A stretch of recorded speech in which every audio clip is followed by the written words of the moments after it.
Gentlemen, good morning. It's a wonderful day, bright sunshine, and I'm sitting in my study and I thought I'd talk to you on what is happening all over the world, all over the globe.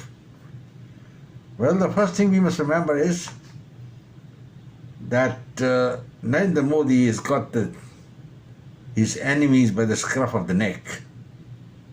There's no doubt about that. Bangladesh doesn't know what's happening to it, and day by day it's digging its own grave. They're going to fall into a grave, and that will be the end of Bangladesh. That's number one. Number two, Pakistan is in serious problems, and one has to realize the hatred the Pakistanis have for the Indians when you go through their channels, and any success of India is a matter of great regret to Pakistan. And Pakistan itself is in dire straits, heading for a balkanization. And we're going to discuss these 2 points here. And third point we're going to discuss is China. In other words, I'm going to talk about the countries which are anti-India and what's going to be their future.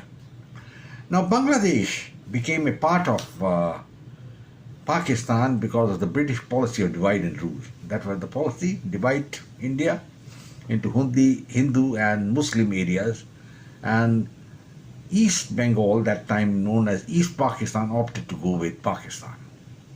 But this was a union which was doomed, and doomed because the language spoken by the Bengalis, that the eastern part of Pakistan and the west was diametrically opposed to each other. The dominant political power was in West Pakistan, with its epicenter at Karachi, where Muhammad Ali Jinnah took over as the first Governor General, and he enforced Urdu, and that led to a discrimination against the East. And the East, which was earning all the foreign exchange, found that its money was going into the Western coffers, in particular the state of Punjab, and net result was there were ominous portents for a breakup of Pakistan. And matters were not helped when people like General Niazi made some comments, कि मैं पूरी नस्ल change कर दूंगा बंगालियों की. In other words, what he meant was he would change the race of the Bengalis by having their women as keeps of the Pakistan army. And one Bengali major who was present at that time in the meeting was so upset he went and shot himself in the bathroom. I have read about this in one of the incidents. So the situation was very right.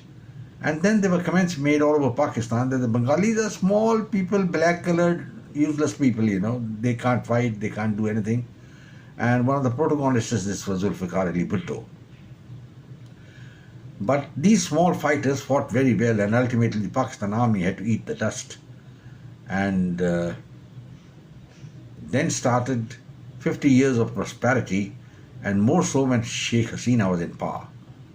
But after that, the Americans, I think, were very unhappy with Sheikh Hasina, and so they instigated what is known as a revolution against Hasina. And here I would say that the Indian intelligence, RAW, and the Prime Minister were found napping. They couldn't gauge the fact that this revolution is going to take place in Bangladesh.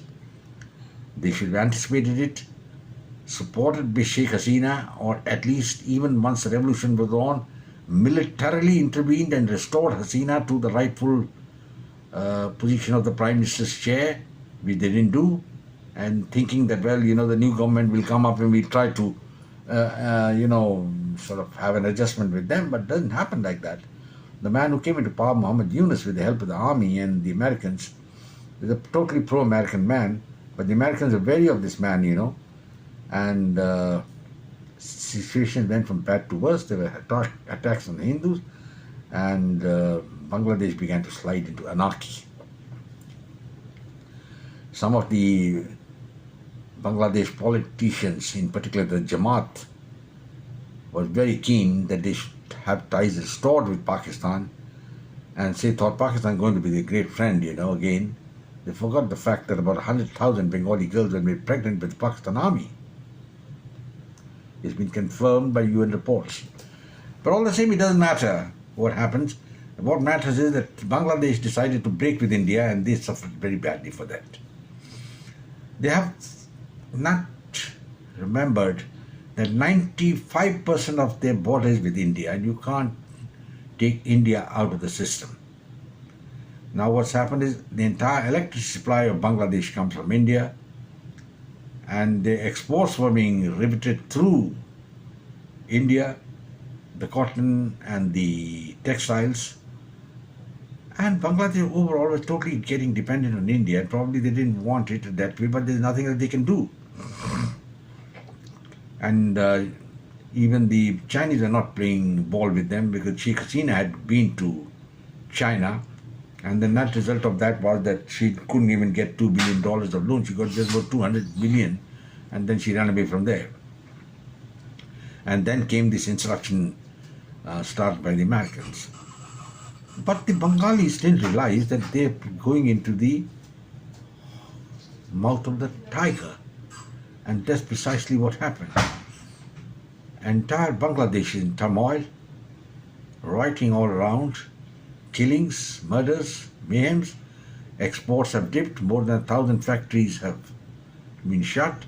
They're unable to pay their loans.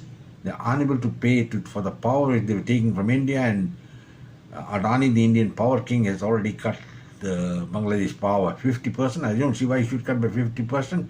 He should cut the entire power to Bangladesh till they pay up. And if they can't pay up, then Bangladesh may dock and get the power from anywhere else they want in the world. Now they want to reroute their exports through the Maldives, another very silly move. They're going to pay thousands of dollars to take the goods from Bangladesh to Maldives to send them abroad. And who's going to pay for the money? The goods will not be competitive.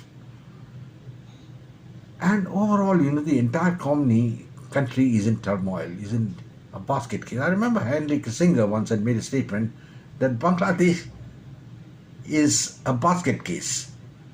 I mean, we've got nothing in it. We've got nothing, no resources, nothing, zero. Other than rivers flowing through, which perennially flood the country and kill thousands. And the best course for them would have been to continue with the progress which Sheikh Hasina was making. But then she was, in a way, a secularist. To an extent, I'll say, not totally. But the net result of all this has been that Bangladesh has gone into an abyss of no return. Unko pata nahi abhi karna kya hai. They don't know what to do.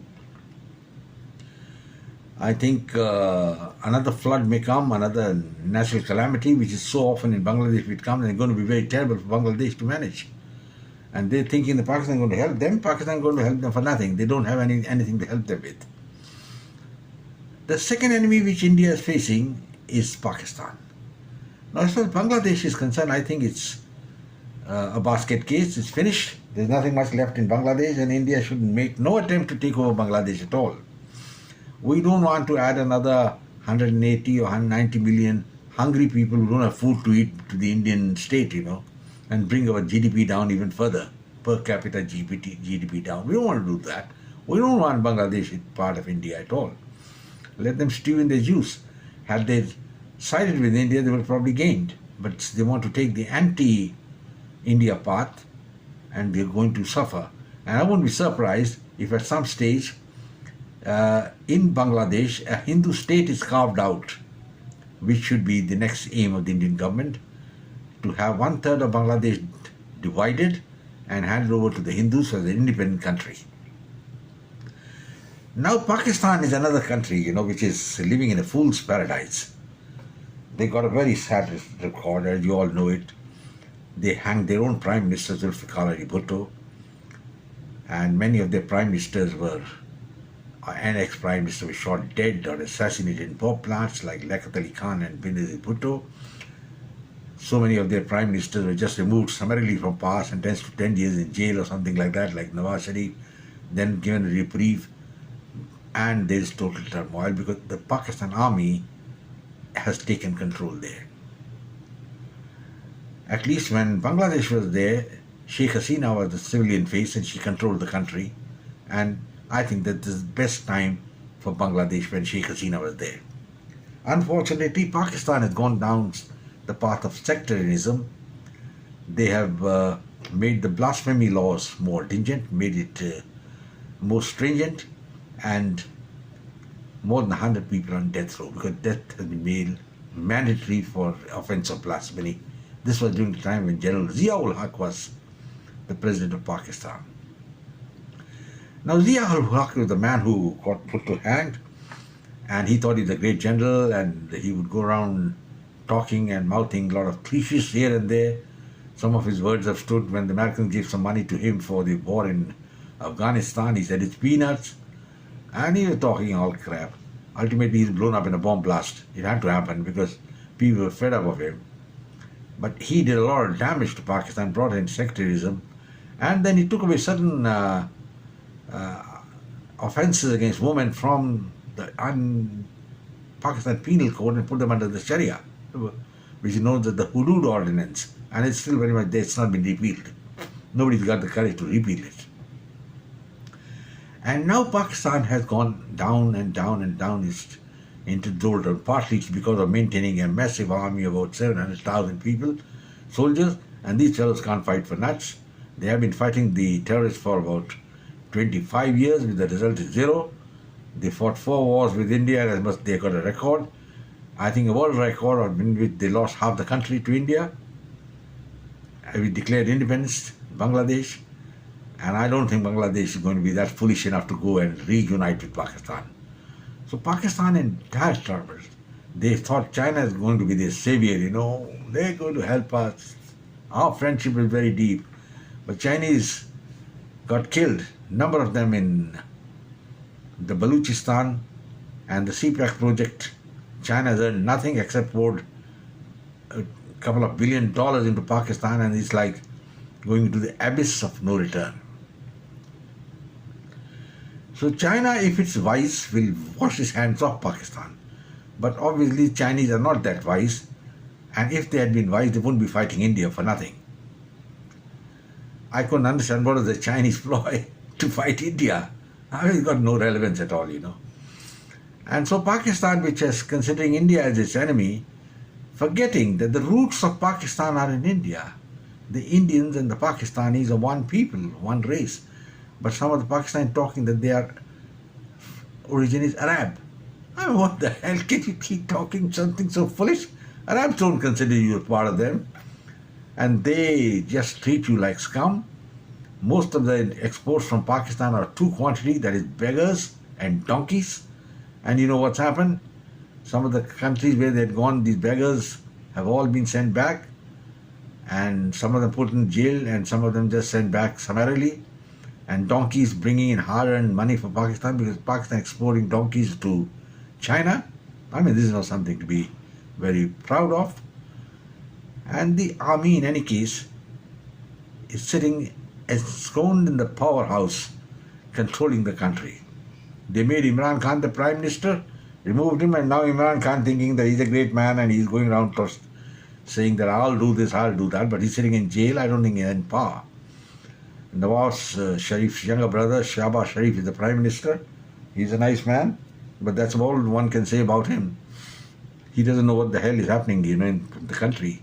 There's a Baluch Revolution army fighting for independence, and they are attacking at will places like Gardar and any place else. And then in the northwest frontier, we have the Pakhtun province, which is there again the Taliban are fighting Pakistan, and then we have the Pakistan Taliban also, which are spread all over the country. And this is because Pakistan was nurturing snakes in the backyard. That's what Hillary Clinton said when she visited Pakistan. That Pakistan is a country which is nurturing snakes in the backyard. And those snakes, they thought they're going to bite India.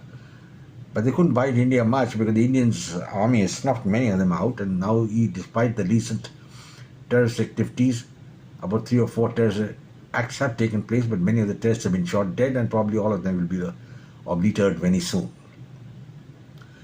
So Pakistan forgot that terrorism is a seamless organization. If you think they're going to find India, you're sadly mistaken. They're going to attack the roots of Pakistan. And Pakistan heading for breakup. That's another thing which you must remember. And it's going to implode from inside. I think India doesn't want Azad Kashmir, the so-called Azad Kashmir as part of India at all. We don't want to bring more of people who are going to be the jihadi mentality and come and start creating more trouble here. So India should let Pakistan stew in its own juice and give moral encouragement for the creation of Baluchistan, and even if Northwest Frontier breaks away, good for them, for Pakistan also. Then Punjab can become Pakistan and they can keep dancing whatever they want to do. Now the third enemy which we have to face is China. Now China is a different kettle of fish. They're very pragmatic. The Chinese have got a history. They don't fight wars unnecessarily. I don't think they want to fight a war with India. That's my personal feeling. They're trying pressure tactics. 62 will not be repeated again. The Indians haven't really had a gun battle with them after 62. And there was a skirmish in 67 where the Indians won. But after that, there's been nothing. Some hand fights here and there, but that's about all. No guns have been fired generally. And the Chinese are maintaining their peace. And now they have agreed for at the 10th, and the Indian Army and the Pakistan Army are going, Indian Army and the Chinese Army are going to pull back. I think part of the pull-out has started. India is pretty happy with it. The Indian diplomacy is successful. Because India's problem with China really is the border problem. That's number one. And that has to be solved, as I repeatedly said. Because we have to take the historical precedent and solve the problem. I think I won't say what is that and here discuss this border problem, because this is not the space for it, but suffice it to say that keeping the ancient control of these areas, if they were with Tibet all the time, I think it would be a good idea if Aksa Chin is handed to China. It will solve a lot of problems. After all, Russia and China have a peaceful border despite fighting in the 69 Sino-Russo war. Many were killed on both sides. So, gentlemen, it's a similar discontent which Russia has with China. That's what I feel.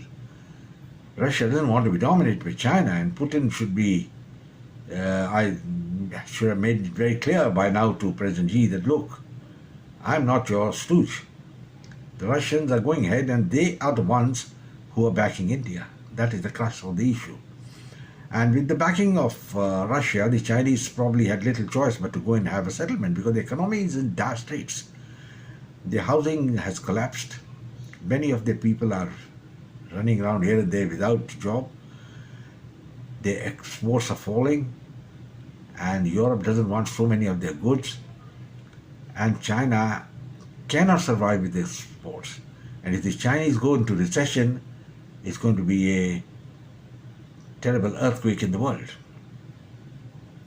So the Chinese Communist Party knows this, and that's the reason they are going around in this manner, trying to mend fences with India, which is very important, because if India had gone in the American camp, I think China didn't stand a chance anywhere at all. They would be hemmed in by India on one side, Taiwan and Japan and South Korea on the other side, with the American 7th Fleet operating there. I think China stood no chance whatsoever. Nuclear weapons or no weapons, it's got little relevance at that time. So they have safeguarded the southern border with India now, and they are, I think, looking for trade to the tune of about $400 billion with India. I don't think this is going to be liked by Pakistan, which is feeling very terrible. That's what's happening. Chinese investment and trade in India is about 20, 30 times more than what is with Pakistan. Because Pakistan is a dead country. They got nothing. They're just breathing their last in the oxygen tent. That's all I'll say. But China is a different kettle of fish. The industry still is silent, it's strong, and it can pick up. And if they can pick up their exports, have more trade with India, and once Donald Trump comes into power, try and placate him, because he's actually an anti-Chinese man, and he's been one of those persons who are opposing China. He's the one who put a lot of tariffs on Chinese goods. So, gentlemen, there's some facts which are happening all around, and China, I don't think, is in a position to fight India. That's one thing, let's be very clear. And they got no reason to fight. What the hell are going to get out fighting India? Damn it, nothing. So you might as well just try and have a peaceful thing. So the situation is that Bangladesh in dire straits, likely to break up into two with a Hindu state. Pakistan and dire straits likely to break up into three states, and they're going to be defeated in any case, both these countries. But China, because it's pragmatic, is going to play its cards very well, and with India having the backing of Russia, I think the Chinese are going to be a little bit difficult, have a difficult time. They don't want India to go into the American camp. I don't think India is going to be keen on fighting the American battle against China. That's a very good thing. But at the same time, we must keep the powder dry. Gentlemen, I hope it's all very clear now what I've said. The three enemy neighbors of India are on the back foot, and all credit to Narendra Modi to have led India forward. I'll say goodbye, gentlemen. I hope you like my video. Share it with your friends and come back for more. Right? Till we meet again, farewell and Jai Hind.